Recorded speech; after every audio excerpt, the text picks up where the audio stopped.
অনেকেই আমাকে ব্যক্তিগতভাবে মেসেজ করেছেন, কল করেছেন, সবাইকে শুকরিয়া জানাতে চেয়েছেন যে শাইখ আপনি কবে আসবেন। আমি আপনাদেরকে এতটুকু নিশ্চিত করছি যে আমি শীঘ্রই বাংলাদেশে আসছি। স্বাধীন বাংলাদেশে আপনাদের সবার সাথে আবারও পুনরায় সাক্ষাতের আকাঙ্ক্ষা এবং অপেক্ষায় আমি রইলাম।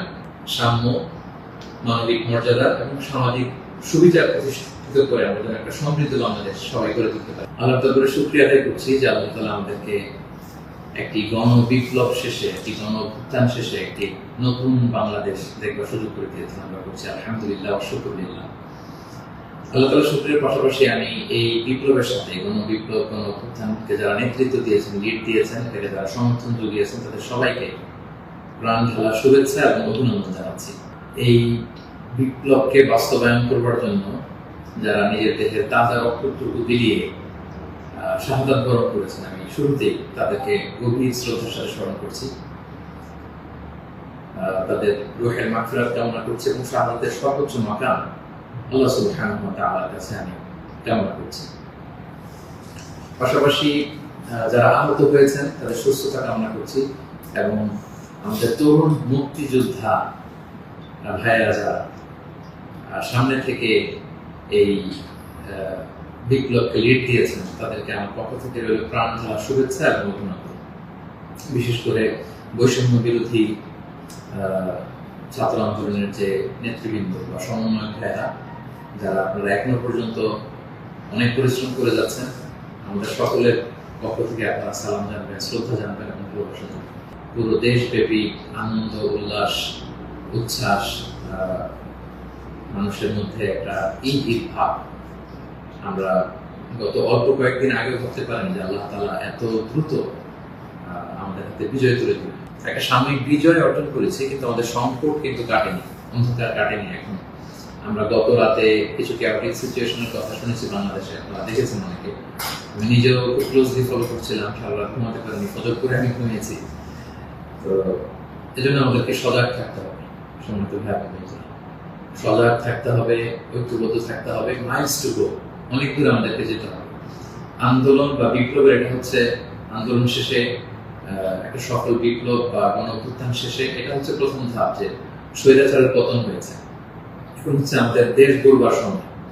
এই সময় আমাদেরকে অত্যন্ত ধৈর্যশীলতার পরিচয় দিতে হবে, দায়িত্বশীলতার পরিচয় দিতে হবে। বিজয়ীরা দায়িত্বশীল হয়, আর যদি দায়িত্বশীল অ্যাটিটিউড আমরা দেখাতে পারি তবে এই বিজয় কিন্তু আমাদের টেকসই হবে। অনেক ধরনের ষড়যন্ত্র আশেপাশে ঘুরপাক খাচ্ছে, দেশি বিদেশি। আমাদেরকে সজাগ থাকতে হবে, সচেতন থাকতে হবে। বিজয় উল্লাসে মেতে আমরা যেন আবার কোনো ভুল করে না বসি, বিপ্লবের পরে কোনো প্রতি বিপ্লবকে যেন আমরা স্থান না দিই। এই হচ্ছে প্রথম রিমাইন্ডার আপনাদের প্রতি।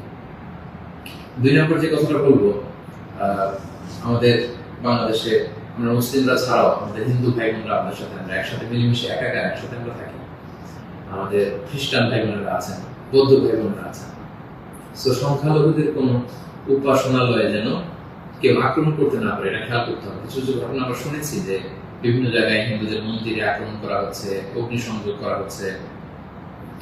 এটা কিন্তু অনেক বড় ধরনের একটা ষড়যন্ত্র। আমরা বছর 2 আগে আমার মনে আছে যে কুমিল্লাতে নানুয়া দিঘির পারে হনুমানের পায়ের উপরে কোরআন রেখে কি তুলকালাম কাণ্ড হয়ে গেল। যারা ক্ষমতা ছেড়ে পালিয়েছে তারাই দেখা যাবে যে ভাড়াটে করা লোকজন দিয়ে সেখানে আগুন দিয়ে আল্লাহু আকবার স্লোগান দিবে, নারায়ে তাকবীর, আল্লাহু আকবার স্লোগান দিয়ে বোঝাতে চাইবে যে ইসলামপন্থীদের কাজ এটা, মাদ্রাসার ছাত্রদের কাজ এটা। এত কাঁচা কাজ যেন আমরা না করি, আমরা যেন তাদের এই ফাঁদে পা না দিই, আমরা যেন সচেতন থাকি। বিশেষ করে মাদ্রাসার ছাত্র ভাইদেরকে, আমরা কলিজার টুকরা মাদ্রাসা, আলিয়া মাদ্রাসা, কওমি মাদ্রাসার ছাত্র ভাইদেরকে আমি বলবো, আপনারা আপনাদের নিজ নিজ থানা, গ্রামের, এলাকা হিন্দু মন্দিরগুলো নিজ দায়িত্বে পাহারা দেন, প্যাট্রোলিং করবেন, ভাগ করে করে সকালে বিকালে কারা দায়িত্ব পালন করবেন। মাদ্রাসার শিক্ষক যারা আছেন তারা এটা দেখভাল করেন। সামনের 1-2 দিন খুবই গুরুত্বপূর্ণ। আমরা চাই না যে আমাদের বিজয়টা এভাবে নষ্ট হয়ে যায়। এই জাতীয় ষড়যন্ত্র যারা করছে তাদের ষড়যন্ত্রকে আপনারা নস্যাৎ করবেন সংঘবদ্ধ ভাবে। এটা আমাদেরকে খেয়াল রাখতে হবে। কিছু অগ্নিকাণ্ড বা বিচ্ছিন্ন ঘটনা যদি ঘটে, দেখা যাবে যে যারা এই বিজয়ে খুশি না তারা এটাকে ইন্টারন্যাশনালি তারা এটা প্রোপাগেট করবে। তারা বলবে যে Bangladesh is on terrorist attack, জঙ্গি অ্যাটাকে কবলে পড়েছে বাংলাদেশ ব্লা অনেক ন্যারেটিভ তারা দাঁড় করাবে এবং এটা করতে তারা বড় করবে। আমরা এত সহজে এই বিজয়কে নষ্ট হতে দিব না।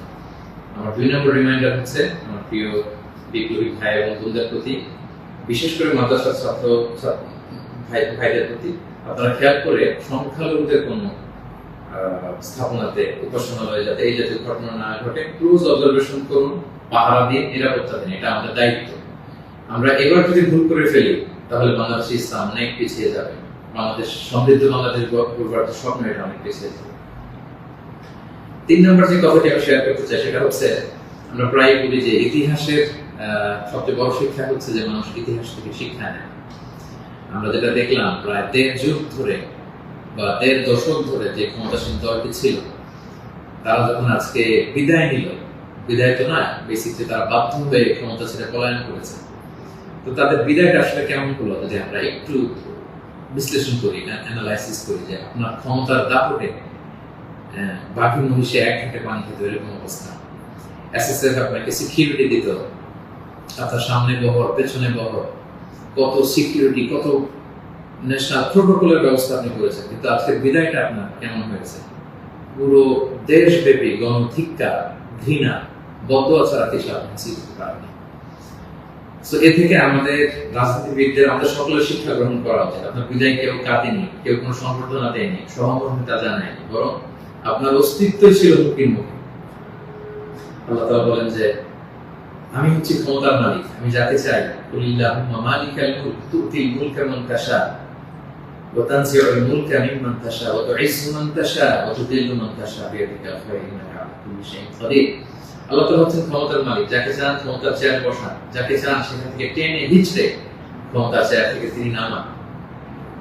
তিনি যাকে চান সম্মান দেন, যাকে চান তিনি অপদস্থ করেন, লাঞ্ছিত করেন। তার জলজান্ত প্রমাণ আমরা গতকাল কিন্তু দেখেছি।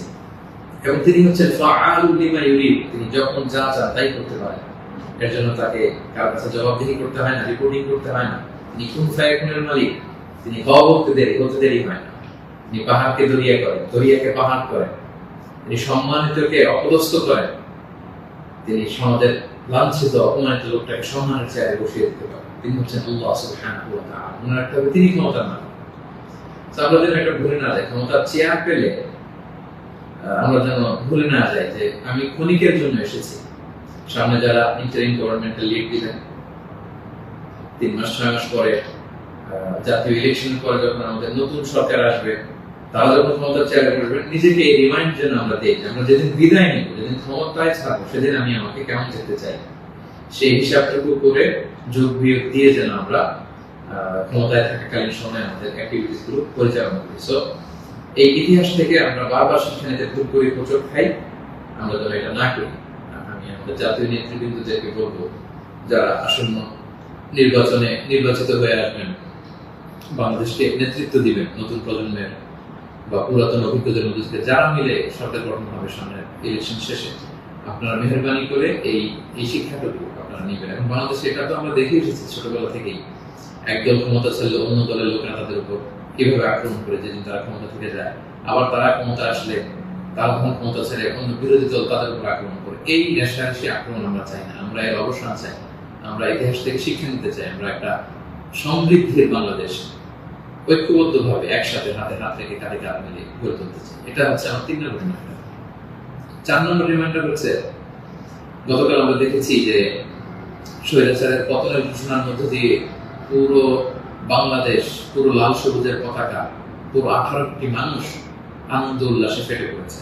আমরা আল্লাহ শুকরিয়া আদায় করেছি, আমরা হাফ ছেড়ে বেঁচেছি, আমরা স্বস্তির নিঃশ্বাস ফেলেছি, আমরা নতুন করে একটা স্বাধীন বাংলাদেশ পাওয়ার একটা আকাঙ্ক্ষা আমাদের হৃদয়ে জেগেছে। শুধু কিন্তু দুঃখের ব্যাপার হলো, আমরা মাঝে মাঝে আবেগে অথবা লোভে পড়ে তবে হৃদয়ের জ্ঞান হারিয়ে এমন কিছু করে ফেলি যেটা আমাদের এই বিজয়কে, আমাদের অ্যাচিভমেন্টকে প্রশ্নবিদ্ধ করে, এটা ন্যায্যতাকে প্রশ্নবিদ্ধ করে। গতকাল আমরা দেখেছি যে উল্লাসিত জনতা তারা জাতীয় সংসদ ভবনে ঢুকে পড়েছে, গণভবনে ঢুকে পড়েছে। সেখানে যে লুটপাট, চুরি, যা বলা যায়, এগুলো সব ধরনের কাজগুলো করেছে এবং এগুলো কিন্তু লাইভ ব্রডকাস্ট হয়েছে, বিশ্বব্যাপী ছড়িয়েছে। আপনারা আসলে কি মেসেজ দিলেন? আমাদের দেশের ছাত্র জনতা কিছু, তারা কি লুটপাট করে? যারা ক্ষমতা ছেড়ে পারলো তারা তো এটাকে ইন্টারন্যাশনালি প্রোপাগান্ডা বানাবে যে দেখুন কিরকম লুটপাট, চুরি, আক্রমণ এগুলোর মধ্যে দিয়ে তারা গণভবনকে দখল করছে। তারা একটা ইস্যু বানাবে। তো এই ব্যাপারটাকে আমি খুবই অপছন্দ করেছি, খুবই খুবই। আমি বলবো না যে শিক্ষিত ছাত্র জনতা এমন করেছে, যেহেতু উল্লাসিত জনতা সেখানে ঢুকে পড়েছিল। এখানে ভালো মানুষ ছিল, খারাপ মানুষ ছিল, ছিচকে চোর ছিল, টোকাই ছিল, তারা এগুলো করেছে। কিন্তু আমি দেখে অবাক হয়েছি মাঝে মাঝে অনেক ভালো ফ্যামিলির ছেলে পেলে অথবা নামাজি দেখে প্র্যাকটিসিং মনে হয়, তারাও এরকম ছবি দিয়েছে। কেউ গণভবনের বালিশ, কেউ চেয়ার, কেউ টেবিল, কেউ পাঙ্গাস মাছ, কেউ ফ্রিজের খাবার, যে যেরকম পেরেছে করিডোর করেছে। তার এটা আমার চোখে এসেছে এবং গণভবনের নেম প্লেট নিয়ে আসছে। তো এই এতটুকু বিবেকবোধ বা চিন্তা শক্তি কি আমাদের নাই যে এটা তো রাষ্ট্রীয় সম্পদ, নিজের সম্পদ না, এটা তো ভাগ বটোয়ারা হচ্ছে না। আপনি যে গণভবনের চেয়ার নিয়ে আসলেন 3 মাস পরে যে আমাদের নিজেদের ভোটে নির্বাচিত আমাদের ট্রু লিডার যিনি হবেন, আমাদের প্রধানমন্ত্রী, তিনি কোথায় বসবেন? তার চেয়ার তো আপনি চুরি করে নিয়ে আসছেন। তিনি থাকবেন কোথায়? তার বালিশ তো আপনি নিয়ে আসছেন। একটা বালিশ নিয়ে এসে, একটা হাঁস নিয়ে এসে, একটা কম্বল নিয়ে এসে আপনি আসলে কতটুকু লাভ করতে পারলেন? কিন্তু গোটা বিশ্বকে আপনি একটা নেগেটিভ মেসেজ দিলেন এবং আমাদের এই বিজয়কে আপনারা প্রশ্নবিদ্ধ করলেন। এটা অনেক বড় ভুল আপনারা করেছেন সম্মানিত ভাইয়া, যারা এটা আপনারা করেছেন। আমরা পৃথিবীর বিভিন্ন জাতি গোষ্ঠীর মধ্যে থেকে তাদের অনেক ভালো গুণ দেখি, এগুলোকে আমরা নিতে পারি না? মানুষ তো নিজেদেরকে ভালো জিনিস দেখে দেখে সেগুলো অ্যাডপ্ট করে করে মানুষ নিজেকে সুন্দর করে, পলিশ করে। আমরা জাপানিজদেরকে দেখেছি তারা কত ভদ্র পরিচ্ছন্ন। অলিম্পিকে তারা খেলা দেখতে যে স্টেডিয়ামের মধ্যে দর্শকেরা যখন খাবারের প্যাকেট, চিপস, পানির বোতল, টিস্যু ফেলে দিয়েছিল, তারা অন্যান্য দর্শকদের মতো স্টেডিয়াম ছেড়ে চলে যায়। খেলা দেখা শেষে তারা নিজেরা সব ময়লাগুলো, গার্বেজগুলো পরিষ্কার করে তারপর ক্লিন করে সেই দর্শক গ্যালারি তারা ছেড়েছে। গোটা বিশ্বে তারা প্রশংসিত হয়েছে। তো এই যে তারা একটা মেসেজ দিল গোটা বিশ্ববাসীকে যে আমরা সিভিলাইজড, আমরা পরিচ্ছন্ন। আমরা আমাদের গতকালের বিজয় উদযাপন করতে যে কি এটা করতে পেরেছি? এই যে আমাদের মধ্যে অধৈর্য, অস্থিরতা, এই যে সাময়িক বেনিফিটেড হওয়ার যে মানসিকতা, এইটা যদি আমরা ঠিক করতে না পারি, এই গণবিপ্লবে, গণ অভ্যুত্থানে, নতুন সরকারের কিচ্ছু আসা যাবে না প্রিয় ভাইরা। মানে I'm telling you the truth, I'm telling you the reality, এটা আপনাদের মনে রাখতে হবে। বাস্তবতা হচ্ছে আমরা যেমন, আমাদের নেতারাও তেমন। আমরা গতকাল হরিলুট করেছি, আমাদের নেতারাও হরিলুট করেছে। আমরাও চুরি করেছি, তারাও চুরি করতো। আমরা আসলে সুযোগের অভাবে সব বাস্তবতা যেটা, কথাগুলো এই মুহূর্তে, বিজয়ের মুহূর্তে তিক্ত হলেও আমাকে ইসলামিক পয়েন্ট অফ ভিউ থেকে এই রিমাইন্ডারগুলো আমাকে বলতে হচ্ছে। আমি সরি ফর দ্যাট। তারা পদ্মা সেতুতে দুর্নীতির সুযোগ পেয়েছে, ওই লুট করেছে। তারা দেশের বড় বড় মেগা প্রজেক্টে লুট করেছে, আর আপনি ছোট্ট জিনিস লুট করার সুযোগ পেয়েছেন, ওইটা করেছেন। কোনো পার্থক্য নাই। তারা করেছে বড় বড় হরি লুট, আপনারা করেছেন ছোট ছোট চুরি লুট। এই তো পার্থক্য তো আমাদের এতটুকুই। এই জিনিসটা আমাদেরকে বুঝতে হবে যে এগুলো রাষ্ট্রীয় সম্পদ। সেখান থেকে একটা সুতা কেন আমরা টাচ করবো? আপনারা গণভবন ঘেরাও করেছেন, ভেতরে যে উল্লাস করবো, তাকবীর দিন। এমন দেশটি কোথাও খুঁজে পাবেন না তুমি, সকল দেশের রানী সেজে আমার জন্মভূমি, গলা ছেড়ে দিয়ে সবাই মিলে কোরাস গান করতে, গোটা বিশ্ব দেখতো আমরা কত সিভিলাইজ, আমরা কত সভ্য করবো। সেটা না করে আপনারা ভাঙচুরের মতো কাজ, লুটপাটের মতো কাজ আমরা করে ফেলছি। আমি বলবো না যে সবাই বুঝে করেছেন, অনেকে রাগ থেকে, ক্ষোভ থেকে, ঘৃণা থেকে এটা করেছেন, কিন্তু কাজটা ভুল করেছেন। প্রথম যেটা করতে হবে, আপনাদেরকে আল্লাহর কাছে ক্ষমা চাইতে হবে। আল্লাহর কাছে ক্ষমা চান। দ্বিতীয়ত এগুলো ফেরত দিয়ে আসতে হবে প্রিয় ভাই। আমাদের ছাত্র বন্ধুরা এগুলো কালেকশন করছে এবং ছাত্র ভাইদেরকে আমি বলবো যারা এগুলো আবার রিটার্ন দিতে আসবে তাদেরকে যেন আমরা ব্লেম না করি, পার্সোনাল না করি। তারা তাদের রিয়েলাইজেশন থেকে নিয়ে আসছে, এগুলো তারা রিসিভ করুন। কারণ এগুলো রাষ্ট্রীয় সম্পদ। নতুন গভর্নমেন্ট আসলে আবার নতুন করে রাষ্ট্রীয় অর্থ ব্যয় করে এগুলো আমাদেরকে আবার মেরামত করতে হবে, ঠিক করতে হবে সময়ের সঙ্গে। এবং একজন মুমিন এই কাজ কখনো করতে পারে না। একজন বিশ্বাসীর সাথে এই ধরনের মাইন্ডসেট, অ্যাটিটিউড যায় না প্রিয় ভাই বোনেরা। ছোট একটা হাদিস বলে পয়েন্ট আমি শেষ করছি। খাইবারের যুদ্ধ থেকে রাসূল সাল্লাল্লাহু আলাইহি ওয়াসাল্লাম সাহাবাদেরকে নিয়ে ফিরছিলেন বিজয়ী হয়ে। আপনাদের মনে থাকবার কথা, ইহুদিদের বিরুদ্ধে এই যুদ্ধ হয়েছিল 7ম হিজরির ঘটনা। ফেরার পথে রাসূল সাল্লাল্লাহু আলাইহি ওয়াসাল্লাম একজন খাদেম, রাসূলুল্লাহ উটের হাওদাস ঠিক করছিল, এমন সময় একটা বিক্ষিপ্ত তীর এসে তার গায়ে লেগে সে সেখানে মারা যায়। সাহাবারা তার জন্য দোয়া করলো, তারা বললো কি খুশ নসিব তার, যুদ্ধ থেকে ফিরে আসার পথে এই মুজাহিদ শহীদ হয়েছে, জান্নাতের নীল পাখি হয়ে সে ঘুরবে। রাসূলুল্লাহ বললেন না, তোমরা এই মন্তব্য করো না, তোমরা জানো না আমার এই লাশ সে সুযোগ পেয়ে রাষ্ট্রীয় সম্পদের অর্থাৎ গনিমতের যেটা পেয়েছিল ভাগ বটোয়ারার আগে সে লোকচক্ষুর আড়ালে একটি চাদর চুরি করেছিল এবং এই জাহান্নামের এই চাদর তার গা পেঁচিয়ে তার শরীরকে জ্বালিয়ে ফেলবে, তাকে দগ্ধ করবে। আল্লাহু আকবার। অনেক লম্বা কথা, আমি সংক্ষেপে শেষ করে দিচ্ছি। সময়টা যদি আপনি খেয়াল করে দেখুন, একজন সাহাবী, বিশ্বনবীর সার্ভেন্ট, সে রাষ্ট্রীয় এই সামান্য একটা চাদর চুরি করার কারণে রাসূলুল্লাহ বললেন শাহাদাত তো দূরের কথা, এই চাদর তাকে অগ্নিদগ্ধ করবে। তো আপনার কি ভয় পায় না? আপনি যে গণভবন থেকে বালিশ নিয়ে আসলেন, চাদর নিয়ে আসলেন, ওখানকার টিভি নিয়ে আসলেন, ওখানকার জিনিসপত্র যে আপনি কাঁধে করে নিয়ে আসলেন, ফুলের টব এটা সেটা ভেঙে যে নিয়ে আসলেন, এগুলো যে আগুনের লেলিহান শিখা হয়ে আপনাকে জ্বালাবে, আপনার কি ভয় হয় না? এই মাইন্ডসেটের যদি আমরা থাকি, কোনো ভালো নেতাই আমাদের কিছু করতে পারবে না। 18 কোটি জনগণের এই হাইলি পপুলেটেড দেশে কেউ এসে কিছু করে দিয়ে যেতে পারবে না যদি আমরা নিজেরা না শুধরাই। আমরা এটা ভুল করেছি, আমরা অনুতপ্ত হব, অনুশোচিত হব। যারা আমার আলোচনা শুনেন, আমাকে পছন্দ করেন, আমি হাত জোর করে অনুরোধ করব প্রত্যেকটি জিনিস আপনারা ফেরত দিয়ে আসবেন। এগুলো রাষ্ট্রীয় সম্পদ, কোন রাষ্ট্রীয় সম্পদকে তো সুযোগ করার অধিকার আল্লাহ আমাদেরকে দেন। আল্লাহ আমাদেরকে বোঝাতে হবে। 5 নম্বর যে পয়েন্টটি বলবো সম্মানিত ভাই এবং বোনেরা, গত রাত থেকে এখন পর্যন্ত আমি শুনেছি যে কাইন্ড অফ সিভিল ওয়ারের মতো একটা অবস্থা, গৃহযুদ্ধের মতো অবস্থা, থানা জ্বালিয়ে দেওয়া, ভিন্ন রাজনৈতিক মতাবলম্বী যারা তাদেরকে সুযোগ পেয়ে আক্রমণ করা, হতাহতের ঘটনা কিন্তু ঘটেছে। এইরকম চালিয়ে গেলে আমাদের বিজয় কিন্তু যে কোনো মুহূর্তে নষ্ট হয়ে যেতে পারে। এবং আমি সেনাবাহিনীকে বলবো অস্থায়ীভাবে সামনের 2-1 দিনের জন্য আপনারা আর্মি ডেপ্লয় করুন সব জায়গায়, প্রতিটি থানায়, প্রতিটি ইউনিয়নে, প্রতিটি জেলায়, just to confirm and ensure the security. Interior government যখন আসবে তখন তাদের দিক নির্দেশনা অনুযায়ী তাদের লিডারশিপে আপনারা সহযোগিতা করবেন, কাজ করবেন। কিন্তু এই হানাহানি, মারামারি, রক্তপাত থামানোর জন্য, সংঘাত থামানোর জন্য আমার মনে হয় আমাদের প্রাণের ব্যাটালিয়ন সেনাবাহিনীকে আমি এই অনুরোধটুকু করবো যে জরুরি ভিত্তিতে দেশের এই সমস্ত জায়গায়, থানাগুলোতে, মন্দিরগুলোতে যেখানে সংঘাত হওয়ার সুযোগ আছে সেখানে আর্মি যেন ডেপ্লয় করা হয়। তা না হলে যে পরিমাণে হতাহতের ঘটনা ঘটেছে, এটা যদি আর 1-2 দিন চলতে থাকে এরকম, এবং সুযোগ পেয়ে একে আক্রমণ করা, ওকে আক্রমণ করা, ঝাল ক্ষোভ মেটানো, বা ভিন্ন রাজনীতিতে হওয়ার কারণে এতদিন তারা জুলুম করেছে, আজকে তার বাড়ি জ্বালিয়ে দিব, তার ছেলে মেয়েদের অত্যাচার করবো, তার উপর আক্রমণ করবো, এটা যদি আমরা করি তাহলে আমরা ভুল করে ফেলবো। আমি আগেই বলেছি যে বিজয়ীরা দায়িত্বশীল হয়, দায়িত্বশীলতার পরিচয় দিতে হবে, তাহলে এই বিজয়টি টেকসই হবে। তা না হলে এভাবে লুটপাট শুরু হলে বলবে যে এই স্বৈরাচারী সরকার এত দেরি ভালো ছিল, এখন তো দেখে দেশের অবস্থা আরো খারাপ। এরকম কোনো কমেন্ট যদি কেউ করার সুযোগ না পায়, কেউ যেন এই চান্স নিতে না পারে, একটা গৃহযুদ্ধের দিকে যেন আমরা চলে না যাই। আল্লাহ তাআলা আমাদের দেশকে হেফাজত করুন সম্মানিত ভাই বোনেরা। এবং যারা বড় বড় অপরাধী ছিল, ক্রাইম করেছে, অবশ্যই তাদেরকে আইনের হাতে তুলে দিন, তাদেরকে ধরে রাখুন, বেঁধে রাখুন, পুলিশের হাতে দিন, সেনাবাহিনীর হাতে দিন, সংঘবদ্ধভাবে তাদেরকে আটকে রাখুন, তাদেরকে দেশ ছাড়তে, দেশ থেকে পালাতে আপনারা বাধা দিন। এই কাজটুকু করবেন। এটা ছিল 5 নম্বর রিমাইন্ডার।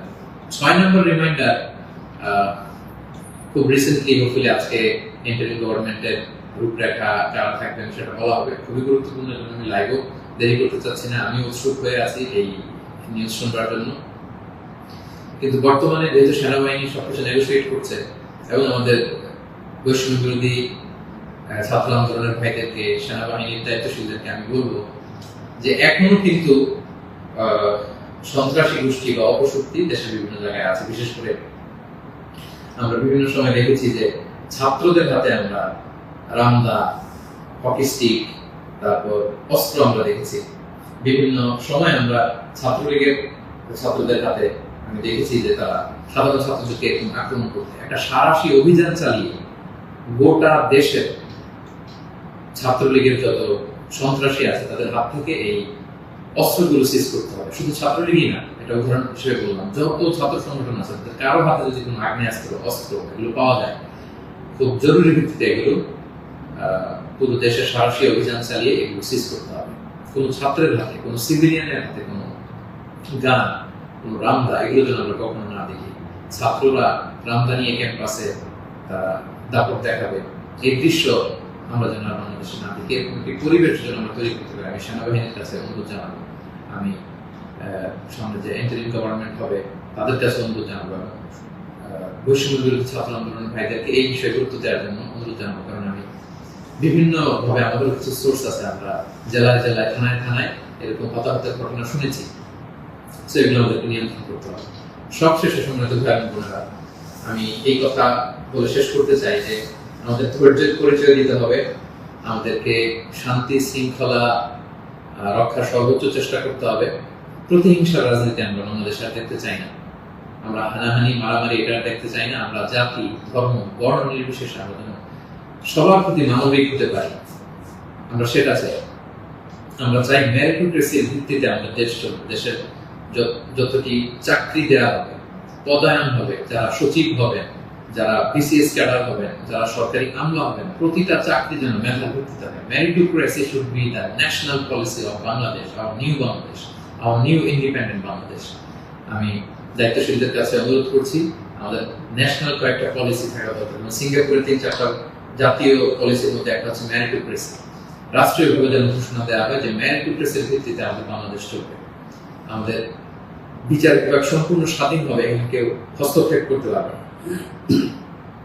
কোনো চাঁদাবাজি আমাদের বাংলাদেশে চলবে না, কোনো ঘুষ বাংলাদেশে চলবে না।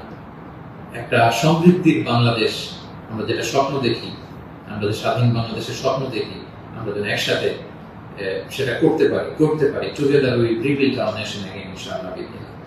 সো সম্মানিত সুধী, আমি এই আহ্বান জানিয়ে শেষ করব, কেউ আইন শৃঙ্খলা অবনতি ঘটাবেন না, সংঘাতে জড়াবেন না, আইন নিজের হাতে তুলে নেবেন না। সংখ্যালঘু ভাইদের দিকে দৃষ্টি রাখুন, কারণ এইটাকে তারা টার্গেট করে একটা প্রতি বিপ্লব দেশে একটা ক্যাওটিক সিচুয়েশন তৈরি করবে। এবং পুলিশ বাহিনী, সেনাবাহিনী, বিমান বাহিনী, র্যাব, আনসার, বিটিআর প্রত্যেকটি বাহিনীকে আমি বলবো যে আপনাদের কাছে অনেক বড় দায়িত্ব। দেশের শান্তি শৃঙ্খলা, সিকিউরিটি, নিরাপত্তা নিশ্চিত করে এগুলো আপনাদের দায়িত্ব। আসুন আমরা সবাই হাতে হাত রেখে কাঁধে কাঁধ মিলিয়ে আমাদের নতুন বাংলাদেশ গড়ে তুলব। এই সামনের 1-2 দিন খুবই ক্রুশাল। আপনারা কেউই অস্থির অধৈর্য হয়ে রাগে বসে বিভিন্ন থানা জ্বালিয়ে দেওয়া হচ্ছে, আমি শুনছি। সাধারণ পুলিশদের উপর আক্রমণ করা হচ্ছে। প্রিয় ভাইয়া, পুলিশরা খুব অল্প বেতনের চাকরি করে, তারা আমাদেরকে নিরাপত্তা দেয়। তো তারা উপরের অর্ডারে এতদিন এগুলো করেছে, তাই বলে আপনি পুলিশের উপরে আক্রমণ করতে পারেন না। আপনার দলের বিরোধী বলে আপনি তাদেরকে আক্রমণ করতে পারেন না। সুযোগ পেয়ে আপনি এই অন্যায়ভাবে এটার ব্যবহার আপনি করতে পারেন না। আমরা যেন সুশৃঙ্খল থাকি, আমরা যেন দায়িত্বশীলতার পরিস্থিতি সম্মানিত সুধী একটা মানবিক বাংলাদেশ, একটা সাম্যে পরিপূর্ণ, একটা সমৃদ্ধ বাংলাদেশ আমরা দেখতে চাই।